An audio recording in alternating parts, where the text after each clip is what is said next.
First impressions, Battlestar Galactica. So I didn't have my two oldest kids at the house for a period of time yesterday, and I'm not doing the top-down cam because I've already done an unboxing for this. What I am doing, though, is just double-checking that I actually have the miniatures for this game, because I had a viewer saying that they didn't actually see the ships at all, which kind of freaked me out a little bit, because I was like, wait a second. If we don't have the ships, like, I want the ships. Like, here's the base stars. There's those.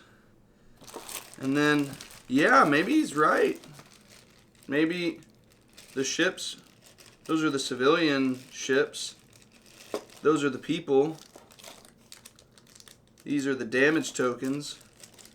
Yeah, am I supposed to have minis? That's something that I'm going to have to definitely look into. I guess I'm supposed to have miniatures, which aren't under there and aren't under there. But do. Oh, plastic ships. Don't have the plastic ships. Oh, what a bummer. What a bummer. I shall reach out to a friend of mine and try to see what's... And I said,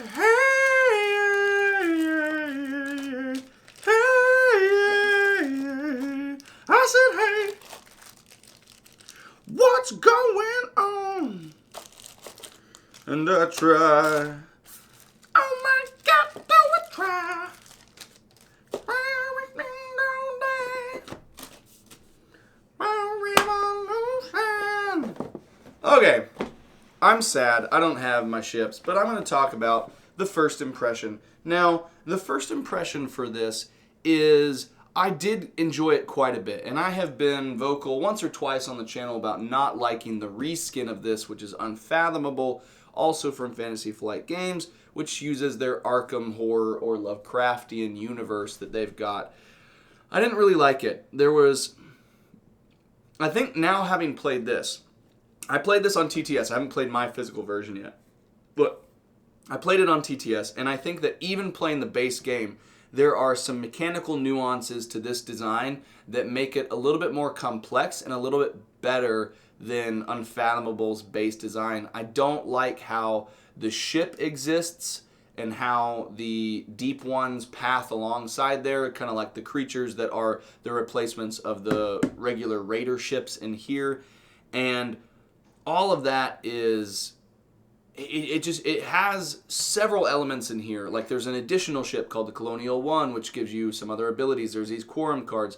There's just a number of aspects to the design of this that make it a little better than Unfathomable. Now, to be clear, there are elements of the game that I played that were still, I don't want to say frustrating, but just like lackluster given what I had hoped for, because so I was a Cylon from the very beginning, and I know that my teammate was also a Cylon from the very beginning.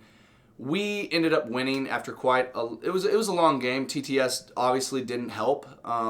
The implementation is useful to play digitally, but it also just makes things more difficult than if you would play in person. And so it definitely extended the length of the game, but there are elements that, from talking with the people who taught me the game, Ro, thank you very much, a subscriber who was very awesome to teach me the game and to kind of set up that game night. Yeah, it's very much, there are elements of it, like for example, I think that some of the existence or flow of the ships in space can sometimes be a little weird. They're sometimes imbalanced in terms of like the ships may not show up forever, and then they may show up in overwhelming quantities, and it's just kind of the luck of the draw in terms of the crisis cards that you pull and how much it either progresses or doesn't progress, jumping your ship or advancing the jump track of your ship and then advancing the activation or the spawning of raiders and base stars and all that stuff.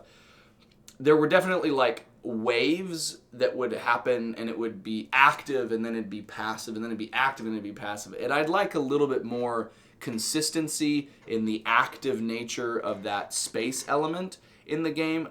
However, it was still more consistent and better plotted out than I felt Unfathomable was.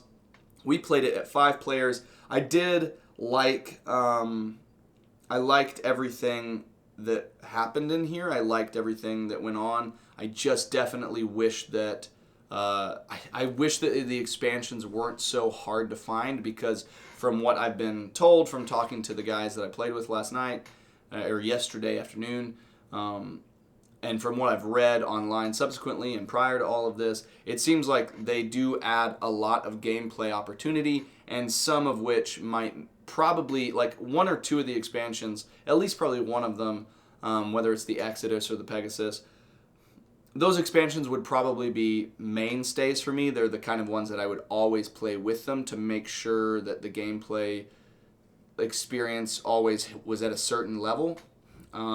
But I did enjoy it. I did have a good time. It did run long, which, again, I think TTS was probably not helpful. I do think that it is still probably, like a 2.5, 3 hour game, even outside of TTS. TTS was much longer. It was like 4.5. That did include the teach, and it did include the TTS mod having some stuff that continued to mess up that we had to, play around.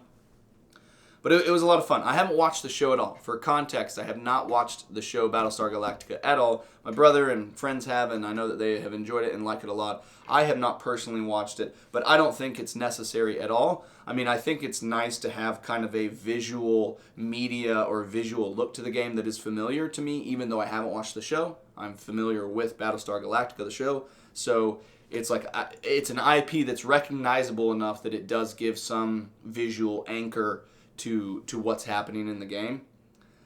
I liked it. I want to play it again. I want to try to seek out some expansions, whether doing the expansions on TTS or trying to find the very expensive out-of-print expansions to some capacity online.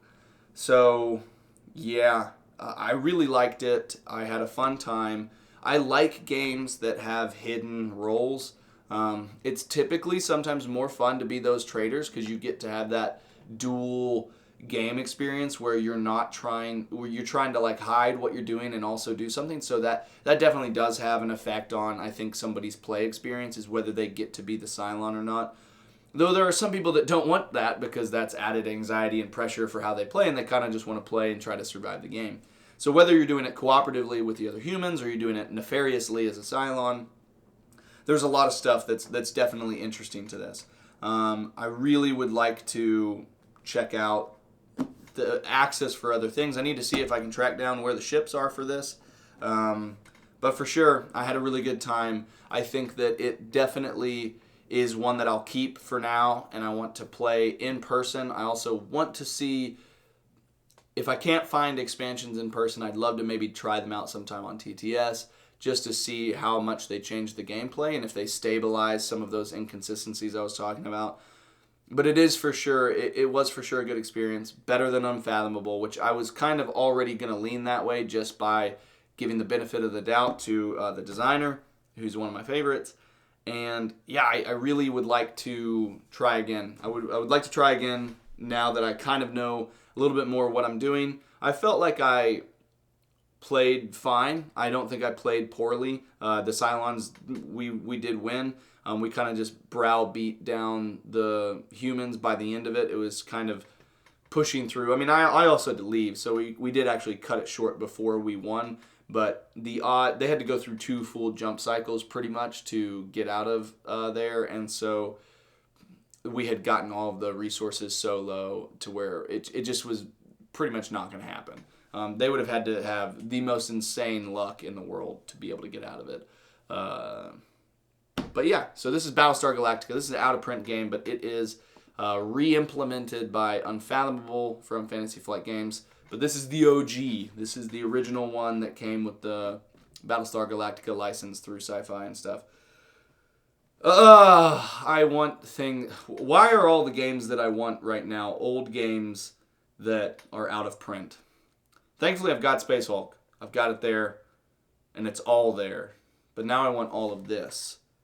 But I just know that that's financially not happening anytime soon. Alrighty. I hope you guys have a good one. This is me This Is Us. Thinking about starting a new show with you guys called This Is Us. Ooh, I need to do a media video because I've been doing some stuff. I'm tired.